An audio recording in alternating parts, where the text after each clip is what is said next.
As women, the demons we fight are so often the ones within us. The shadow of self-doubt, the fears that fence in our aspirations, the humility that hushes our words before we can even utter just how remarkable we are. In the early days, I would have had this internal voice. I describe it as deafening, right? Like it held me hostage. And I almost couldn't hear what people were saying because I was so in my own head. You know, one of my biggest fears growing up and even to this day is for people around the table to not think that I'm credible and to not think that I'm competent. The things that are in your mind can be so negative, but you need to program your mind with those positive affirmations. So even when you're not feeling great or you're in a negative vibe, those things are programmed. As women, in the process of finding our own voices, we often simply start by trying to fit in. Somebody told me, and it was a female mentor, believe it or not, who told me you should dress up as a man when there are men in a meeting. And I did. I did wear pants. I had pantsuits. I would make sure that I'm always trying to look like another person in the meeting room. I needed to show up like the pantsuit, like everybody else. Early on, I did everything I could to be seen as and treated as one of the guys. I dressed like a guy, I talked like a guy, I drank like a guy. Moving to a new country alone with minimal local network is difficult and scary. And no one in my family at that time really supported my immigration decision. For women, the road to self-acceptance is often long and circuitous. We sometimes stumble on the way through to finding ourselves, resist our instincts, even apologize for who we are, before accepting that we are just perfect as we are. It took me a long while to accept my emotions and stop apologizing for them. Just accept that they are who I am, and for everybody else, it's okay. Just kind of deal with it. We dismiss instinct because it's this intangible thing. How did you come to this conclusion? But we really have to understand that our instincts is a compilation of your education, your training, your years of experience, what you know, and all these wonderful characteristics. It's always hard to be the only one, to seek out the other diverse voices that are in the room with you.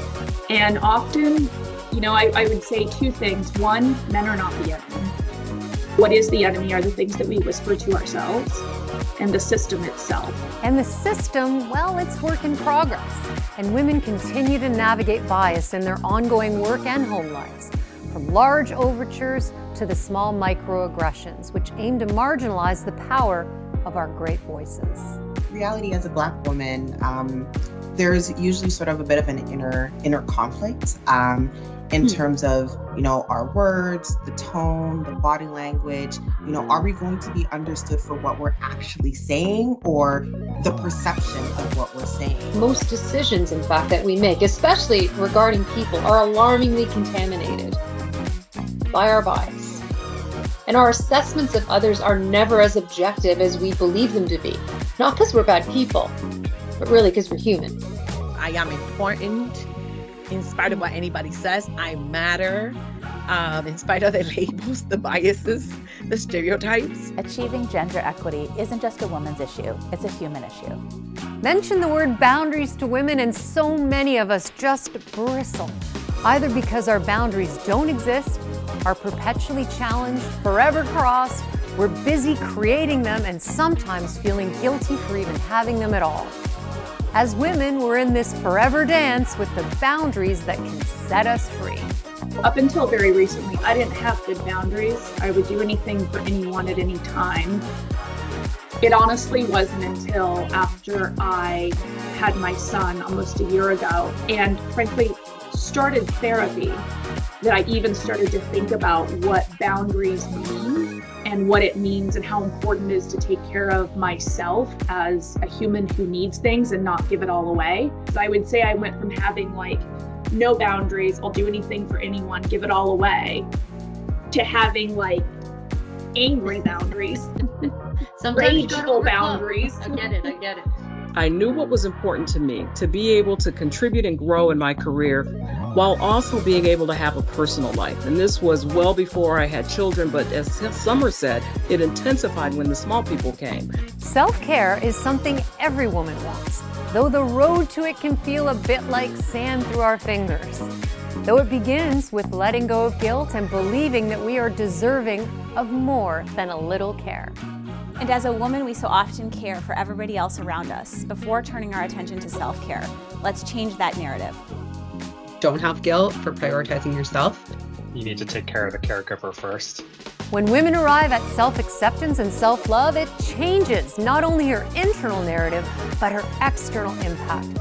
Because when she does the work inside, the impact is tremendous.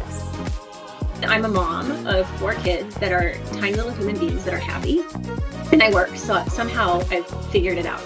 Growing up, I remember my father really being the first one to verbally say to me, why can't you do this? You know you can actually do whatever you want in life, right? I'm going to be memorable because I'm going to stand out and everyone's going to remember that 5'1" female showed up. So I threw away all my pantsuits that are black, gray, and brown. I brought in color to my closet, and I brought in my stiletto heels because I'm a small person, and all the funky colors that are out there. And you would get comments like that, but you know what? It made me happy. And when I'm happy and I felt good, I was able to deliver a lot.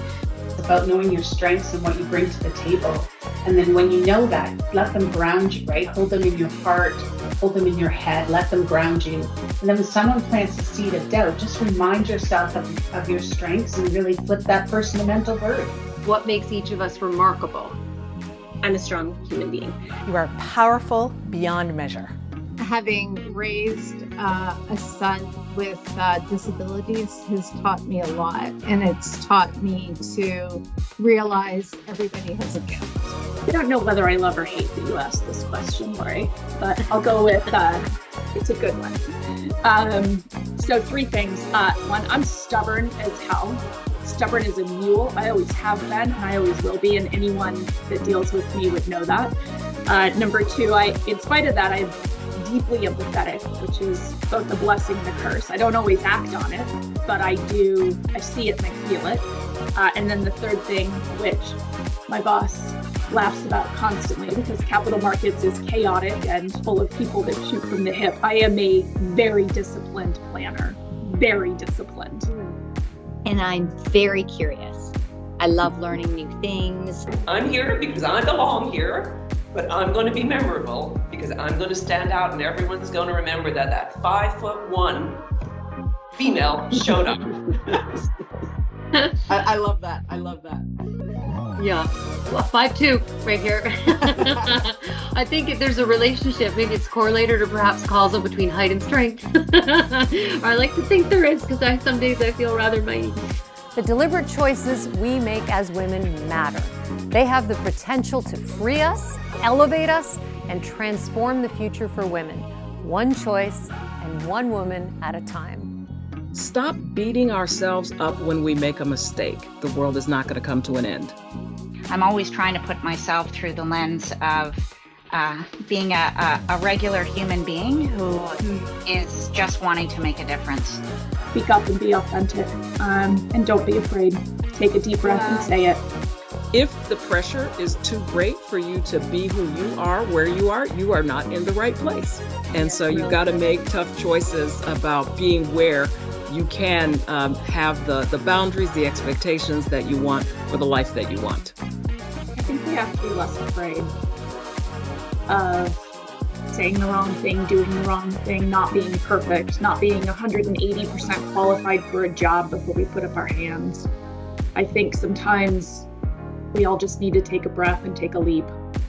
The biggest learning that I use to this day is to always ask myself, what would I do if I was not afraid?